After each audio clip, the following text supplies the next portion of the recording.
as part of being in the classroom, you might have to teach a concept 5, 6 different ways for all the light bulbs to go off over everyone's head.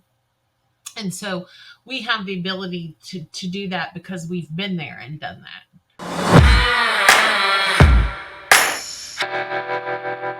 Jen, welcome to the Generation Youth Podcast. Thank you so much for being our guest today. Well, thank you for having me today.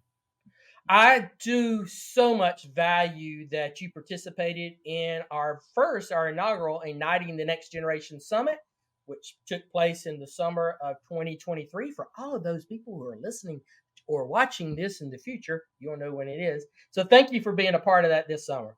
Sure. It was fun. Well, Jen, our audience would love to hear a little bit more about you, and it's always best for them to hear it straight from our guests. So if you wouldn't mind, take a few moments and introduce yourself to our Generation Youth audience. Absolutely. So my name is Jen Henson.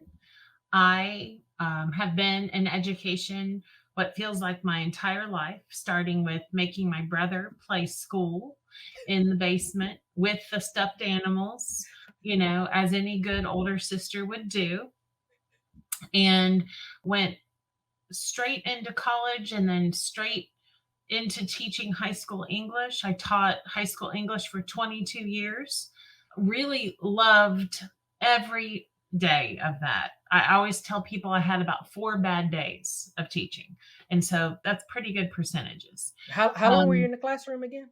22 years. 22 years. Wow. 22 years. All high school, all English, a few different schools, but 22 years. And along that path, one of my principals asked me to help a young man with his ACT test. I really didn't know what I was doing, but I helped him. I knew more than he did. Let's just put it that way. And it really ignited in me a passion to help other young people because that test was closing some doors for that young man. And that did not sit well with me. And I knew I had the ability to help these young people. So I started really researching the ACT test, and that one thing led to another. And now I run my ACT prep business full time. Well, I was laughing when you said about the teaching. My daughter is in her second year of teaching. And when she and her younger brother is 3 years younger than her, and she was teaching him from the age of 4 on in exactly that same manner. Right. And I teach a parenting class at our church, and there's a lady in there who's taking maternity leave. Well, I don't know if she'll ever go back because she's about to have her second child under 3. And she was sharing the story that when she was growing up, she did the same thing. So that must be very much a regular occurrence on that. So it must be. I really feel like so many people were made to be teachers in one capacity or another, an educator or a teacher, whether that is in the traditional school setting or teaching in other capacities. And I guess it was just always in there, and I had to get it out. My poor brother. Well, I was a high school teacher as well. I spent almost a decade in the classroom, not as quite as long as you for high school. I would say I probably had maybe 8 bad days, man. I would have a little bit more than that.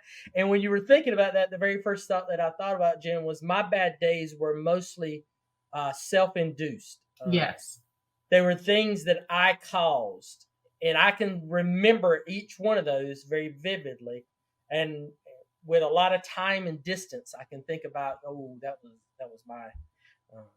was really my problem that was going forward. So you talked about how you got into test press and why there was a need for this young man. But overall, why do students these days need some assistance, or do they even need assistance in helping with the ACT, SAT prep? Why is there a need for that? So, the number one reason that people come to me for help is purely financial. There are so many opportunities to get what I call college tuition coupons. So if your ACT or SAT score is a certain number, a lot of colleges and universities have a chart published where if you reach a certain number and you have a certain GPA, it is this many thousands of dollars off of your tuition. It is not need based at all. It is simply if you fulfill these parameters that we have established on the internet, there's a chart, then you receive this much money off of your tuition. So for a lot of families, it's called chasing merit money. That's kind of the term where families will seek out these opportunities to go to a school, but with a very substantial coupon applied to that college tuition. I was not familiar with that. That's kind of cool. Yes. So it's not every school. There are schools and universities that don't have to give anybody any incentive to come to their school. There are some schools that are very well-known names that might be attractive maybe for a football reason or a sports reason, and they want to attract those high academic students. And so they will put parameters in place that would attract those students because the student with a high GPA, high test scores, and I'm talking, top 3-5% of scores, they can go to that college for free. Or I'm thinking of one, and the students can get paid a stipend to attend there. So not only is it free tuition, room and board, but there's money given to them in their bank account every month. Wow. And that's based on these scores that they have. Because when we were immediately talking about this prep, there's so many schools now that are, maybe they're getting back into it, but we know as a result of the pandemic, they were saying, hey, they're not even needed anymore. What is the status of that? Because I know there's parents that are probably listening, maybe even youth that are listening. They're like, I don't know what's about to happen to me. I'm a rising junior or I'm in my early part of my junior year. Why do I even be doing this? So what's the status of the whole ACT, SAT requirements? That's a great question. So definitely during the pandemic, there were two classifications involving tests. Well, three really. We still require tests was how some schools stayed. You have to have test scores. There was a distinction called test blind, and that still exists today. Test blind means do not send scores. We will not look at them. We do not want your scores.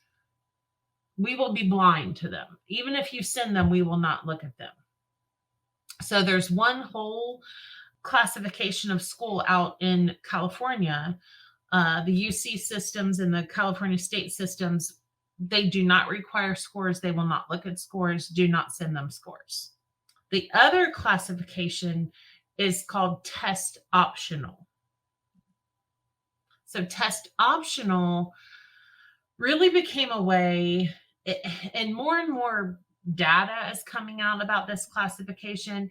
It became a way that a student could, if they truly could not test, because there were areas that opened up very quickly. There were areas that stayed closed down for testing.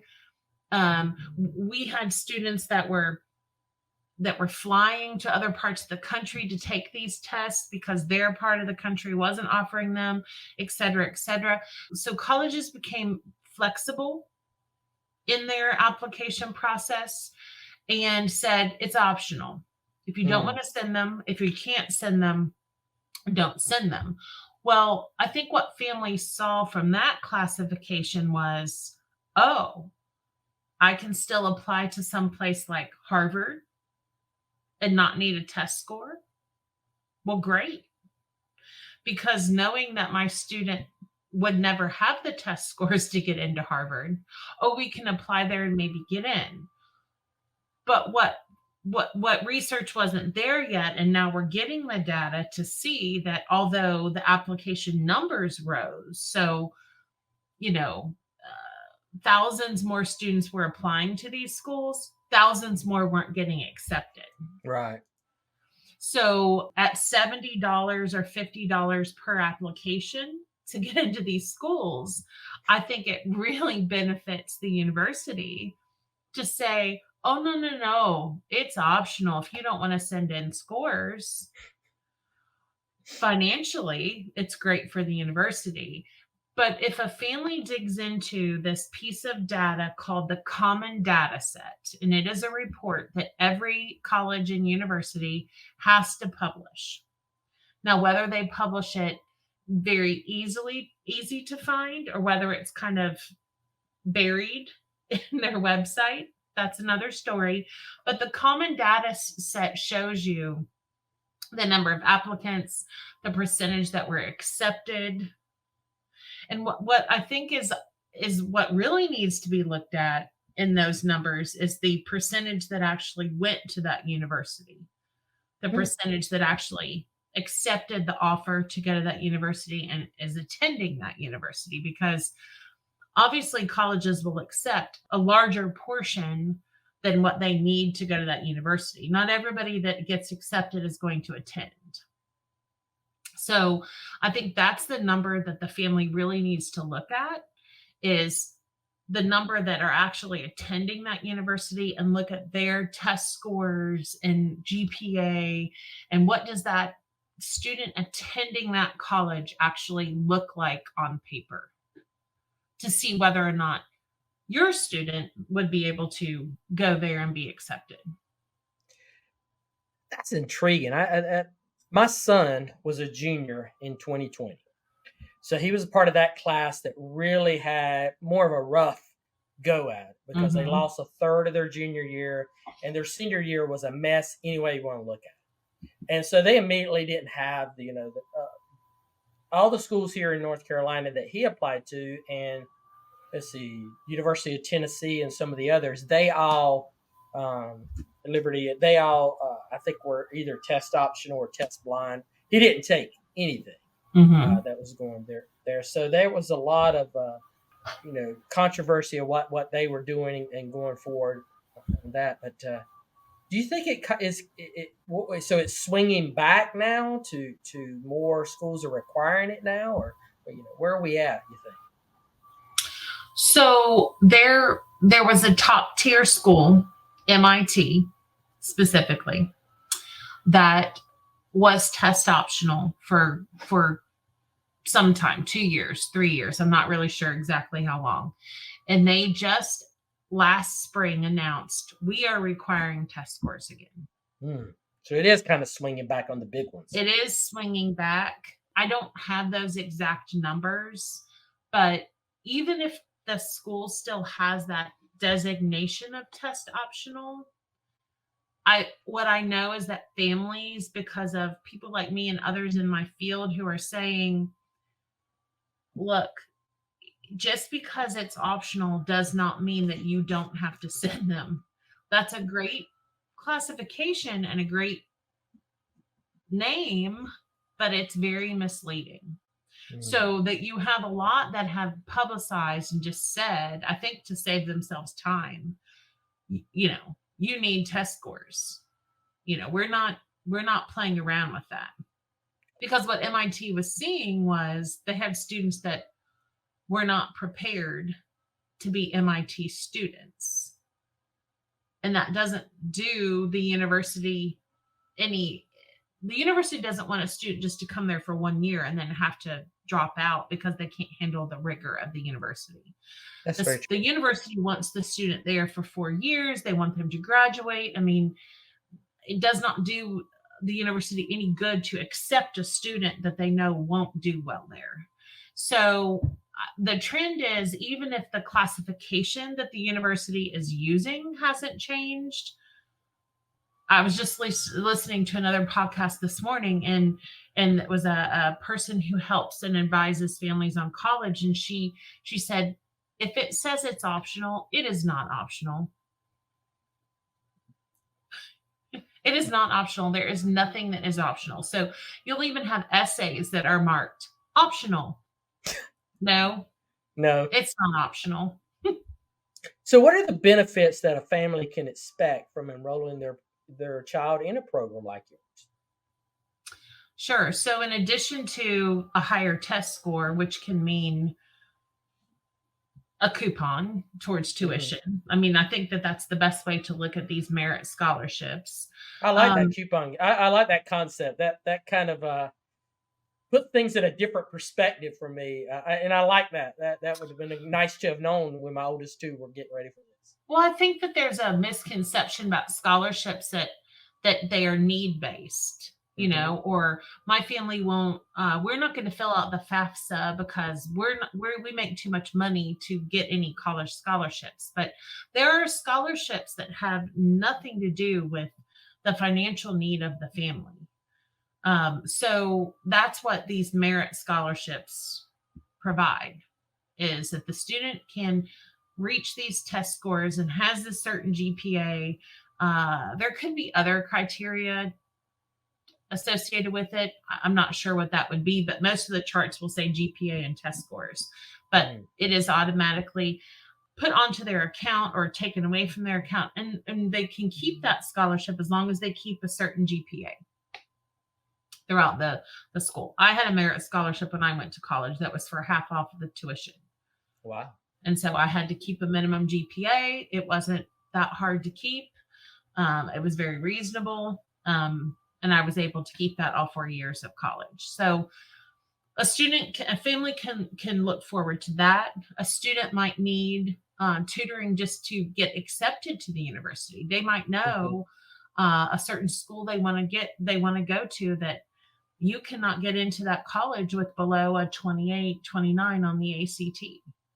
So families will contact me for help in just admissions to a certain university. Auburn is a big one. I get lots of calls for students who want to go to Auburn University, uh, Really? because that you cannot. It's not test optional. You have to have a certain score, or you're not going to be admitted to the university. And there are many others in that situation. Really, even just to review some of the basic information from school.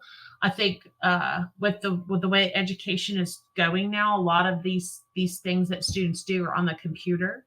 They're catching a lot of things for them, and some of those basic communication skills, grammar skills are going by the wayside. And that's a lot of what I review with students every day. I teach the difference in how to use who and whom every day. I'm bringing that up and reviewing that with students or teaching it for the first time because they don't have to know it. The computer will fix it for you. That is so true. That's so true. And I want to come back to that on the rise of technology and what it would do, and what it made me think of when you said who and whom, is that I really learned that from my college roommate, whose mother was an English teacher. And he could not. He said, "I don't mean to be anal, guys." He said, "I'm not that way." He said, "But 18 years, I heard, but I was corrected. My brothers were Right? corrected." He says, "So it's ingrained in me." He says, "So if you use it wrong, I have to. It has to come out. I have to."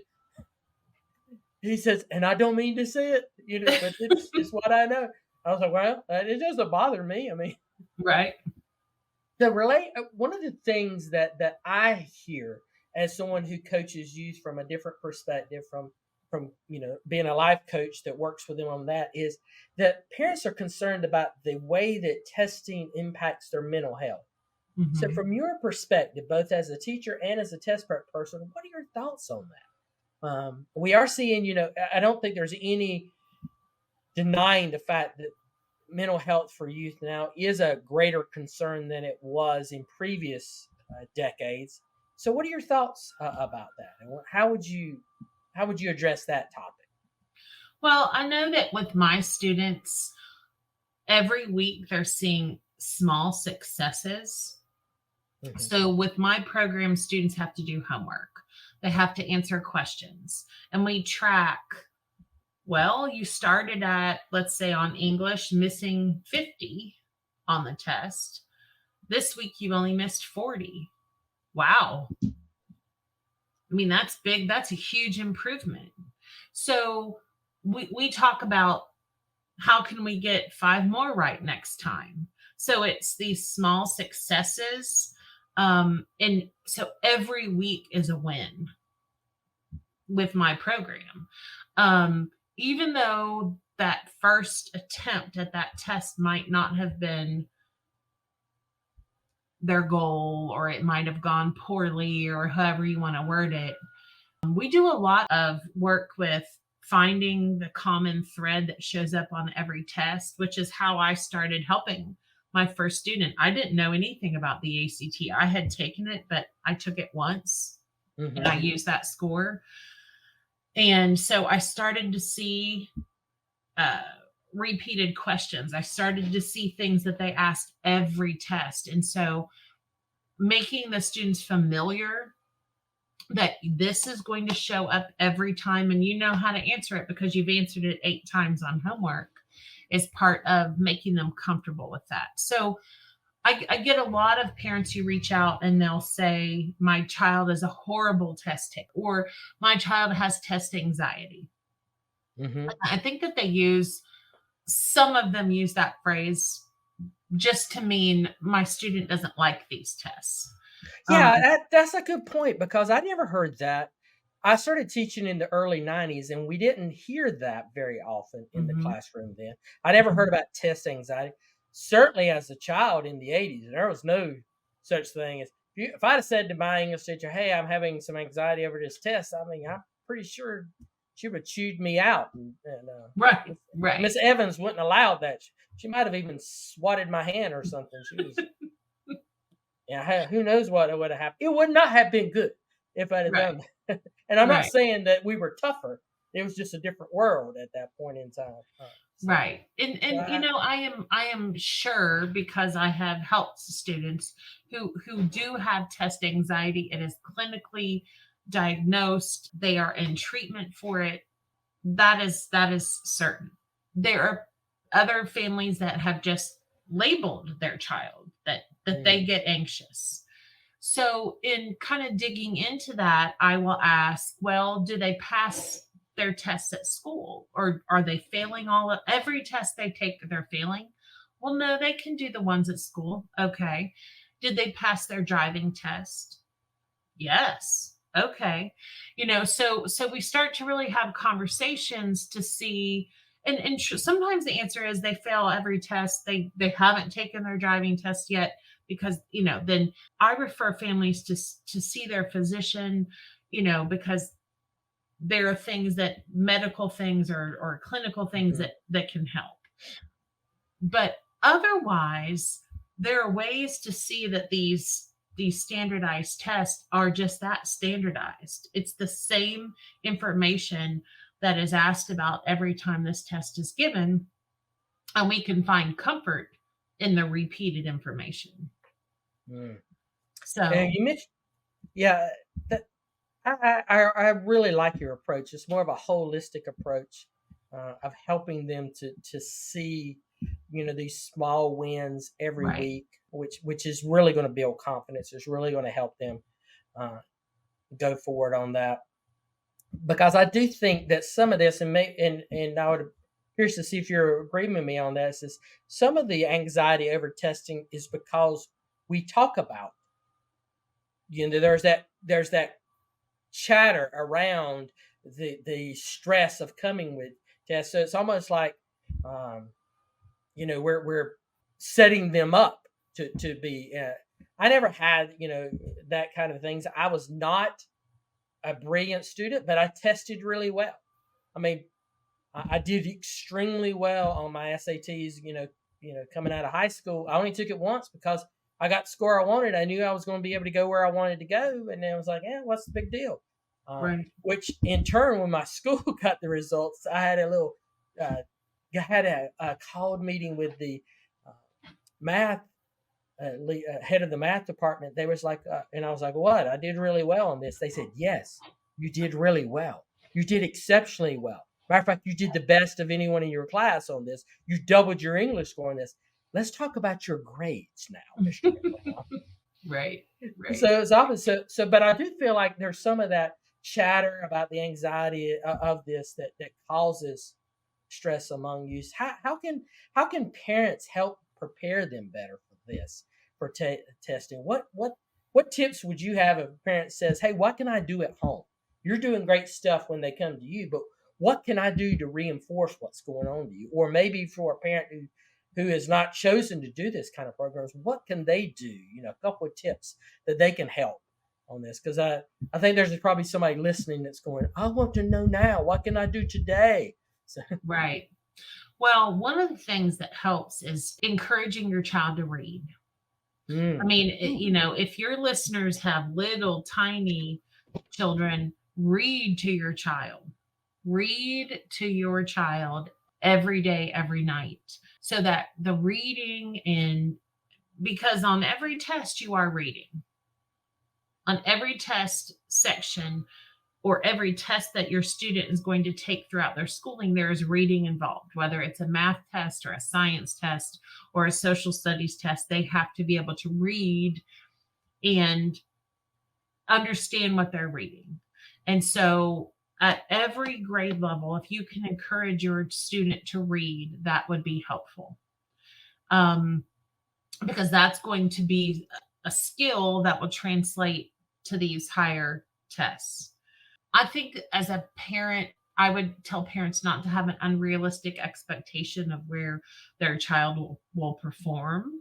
So I know that causes some anxiety in students, that, the family will say, of course, you might get X, Y, or Z score. And then when the student gets their score back and it's not anywhere near that, well, they've already really disappointed in their mind, disappointed their parents. yeah. So, and it's partially due to grade inflation. There are huge studies on grade inflation right now. I have a chart in my inbox that I haven't done anything with, but a friend actually did a TikTok about it. But the number of students that are entering college with like an A average or a 95% average from high school is something like 77% of students that are entering college have an A average from high school. That seems really high. Jenna, it's funny that you say that, because as a result of the pandemic and being sitting at home, I was watching old family sitcoms, and specifically the one that I watched the most was like Leave It to Beaver. Remember Leave It to Beaver, audience? You You heard me talking about this. And one of the things that I noticed was in the late 50s, early 60s, the writers did not have a problem with students that were considered the top of this school setting having C's. Oh, having said, and then you're occasionally getting a D on a test, and it wasn't the end of the world. And the immediate thought that I thought about was, that would never happen today. No. There was no way a sitcom would have a kid on there that was supposed to be the top having anything less than an A. A low A they would freak out about. And now they got Wally and Beaver having C's and still going to the university of their choice to be engineers. That's not going to happen. So I agree with you on that. Right. So, I think that there's some pressure from families that the student feels like out of the gate they have to have their first score has to be a certain level.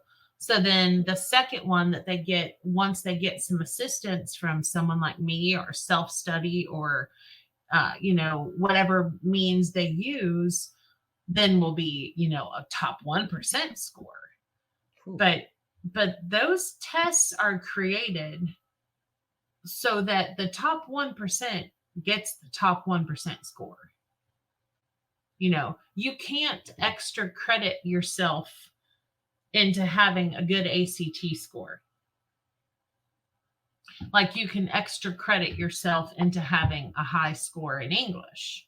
And, in education, there are classes and schools and whatever that allow bonus points or grade padding for bringing in tissues or school supplies or things that have nothing to do with a student's knowledge or academics. that just doesn't happen on the ACT. So from a college and university level, if you have a student applying that has a four, let's just say a 4.0 GPA, or you have two students applying who have a 4.0, and you have one that has a test score to back that up.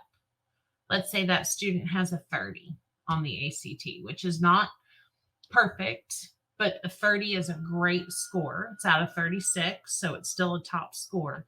And then you have the other student who doesn't send any scores. Well, I think if I'm the university, if those are the only two criteria I'm looking at, but there would be others, of course, outside interests and extracurriculars and things. But if I'm just going on those two things, I'm going to pick the student that has that test score to back up that 4.0. Because with grade inflation or just the disparity in schools, a 4.0 at one school and a 4.0 at the school down the street don't mean the same thing. Right, right. Especially not to mention different school systems or different states. Correct. Even down the hall at the same school. Yeah. I mean, you think about when you were in the classroom. When I was in the classroom, I had a different expectation in my room than people down the hall from me had. And it's luck of the draw what teacher you get. How the, scheduling system, now it's done by a computer. It wasn't when we first started teaching. It was hand done, but now it's who the computer puts you with. So, the test scores back up what that grade point average shows or doesn't show.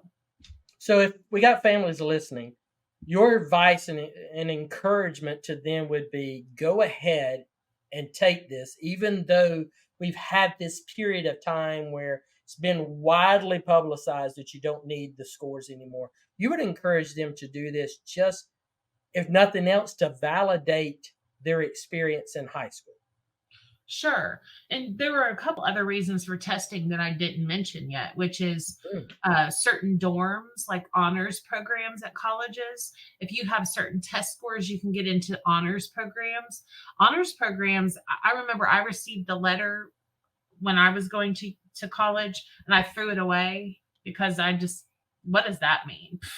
Well, I wish I would have done it now back then it allowed those students could schedule their classes first. They got to be in certain dorms that were nicer, and those rooms were taken first. So your student can get in, not only the scholarship, but in an honors program, an honors college within that college or university. For sorority recruitment, one of the things I learned is that top houses and sororities, and that changes by university, but top sororities will want Greek life applicants to have certain test scores. And so you have to have top scores to get in the top houses. Another reason that you would want to have a test score is for some majors. There are some majors, so you can get into the university, but you can't get the major you want without a test score. And especially you see that in STEM fields. Mm-hmm. So your science and your math and your engineering will want to see certain minimum math test scores. I had one family that they were family of triplet boys. They were all engineering majors, and they came to me for help to get into the college they wanted to go to. But as part of that process, they scored nearly perfect on English, 35 out of 36s, all of them. Wow. I must have spent a little bit of time on that English with them, but 35 out of 36s. And when their dad when they went to enroll in college, the advisor pulled up their scheduling and saw their test scores and said, well, none of you have to take English. You all get A's on your transcripts for 2 English classes because of your high ACT English score. So the dad called me as they were leaving that university and said, thank you. Like, we had no idea, but you just saved us 6 college classes worth of tuition. I wish I'd have had someone teaching me a little bit better on my English. I tell you though, with the test, And an inverse situation is that my scores caused North Carolina State University to want to put me in a math class that I was not exactly excited about, and I had to get my academic advisor to go and tell him, "Hey, he's not going to need this long term for the degree that he's getting." Because I was like, "I don't want to do this. I don't I want to see had this that at all." same situation happen, and I had to meet with the dean. Yeah, I was not very excited about it, and yeah. Oh, the other side of we're telling anecdotes now, audience. If you'd like to tune out for a second, uh, but the other thing is that a class got inadvertently put on my schedule that I didn't enroll in, and I had to go to the associate dean in my department, the college that I was in, to get it withdrawn. And the very first thing he did is he brought up my schedule, brought up my GPA in school, and brought up my test scores.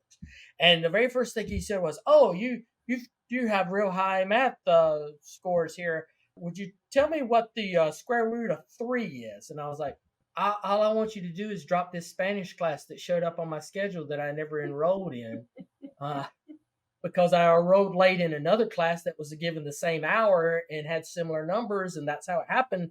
At least, why do I need to tell you what the square root of 3? Okay, well, do you know when George Washington was born? I'm like, what? What is what? What is what does this have to do? Apparently, it's the same number, 1.732. Oh. So now I know that, and I have never forgotten it. So a little bit tidbit of information there that you didn't think you were going to get on today's podcast of the Generation as we go forward on this. So I'm really encouraged to hear that there are some values still in this, because I do believe that there are some families that as they are approaching that junior year, they're starting to think, I don't necessarily have to do this. And so I do love what you're sharing with them and the value. And I love your first tip on encouraging reading, because that was like, we take that for granted, but it is such a significant, I mean, it's like a self-education aspect to it as well. Right. If they will learn to read, they can learn to do so many other things. Yes. If they love reading, it will propel them to do things well on that. How is your program a little bit different than others? If they wanted to connect with you and learn about yours, what is make sure is a little bit different? So one thing is that myself and all of my assistant tutors, so I have trained some fabulous women with whom I used to teach. We are all certified teachers. So I believe that I had the most classroom experience at 22 years, and it ranged down to another young lady who was in the classroom about 10 years, which anything over 7, you've figured it out, you've made it. The first 2 are a little bit of a struggle for a lot of people, but at 7 or beyond, you have figured it out. So all of my tutors are certified teachers, which also helps with test anxiety or learning differences that we encounter, even just helping a student understand why we're learning something, really reteaching it. As part of being in the classroom, you might have to teach a concept 5, 6 different ways for all the light bulbs to go off over everyone's head. And so we have the ability to do that because we've been there and done that. Mm-hmm. My program, the sessions are very short. They range from 45 minutes to an hour, versus I know there are some other programs where the students sit for 2 or 3 hours, 8. There are some programs where it's 8 hours of learning. If you're listening, you need to go to the video, because I'm just cringing over here. So that's another way that my program is different. We work very hard during those 45 minutes. The students do a lot of work. Then they have time to practice what they learn during that 45 minutes over the course. We require homework. That's another thing that's different. And there's like a 3 strikes and you're out kind of policy where. See, now I like that. It's not just, hey, as long as you keep paying me, I'll I'll keep throwing you some information. You got to do it yourself. I like That's that. right. I have turned families away that I didn't think were the right fit for us. One thing is that my tutors are at different price points than I am, which is nice. So you still are getting the same methods and information, but we can offer it at a range of prices for different economic needs. Mm. And we won't keep a student on who's not doing their part of the work. It's just not benefiting anyone, because they have to practice. So it's just like athletics, it's just like piano, it's just like anything in life. If you are going to get better at it, or you're going to master something, you have to put in the time and the work. It isn't just magic.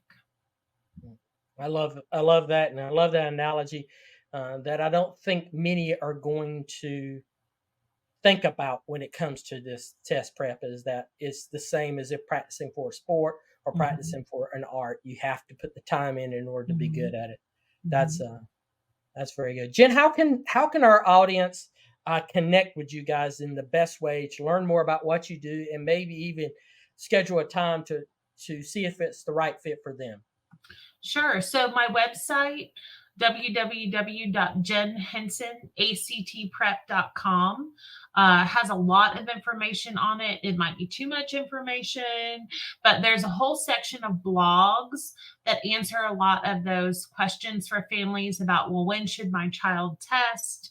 What are the differences between the two tests? Where can I register for these tests? So I have a blog that parents can go to anytime. I have just, if I get a question from families over and over again, I answer that in a blog so that parents can reach that. If they happen to be signing their student up for the test at 11 p.m.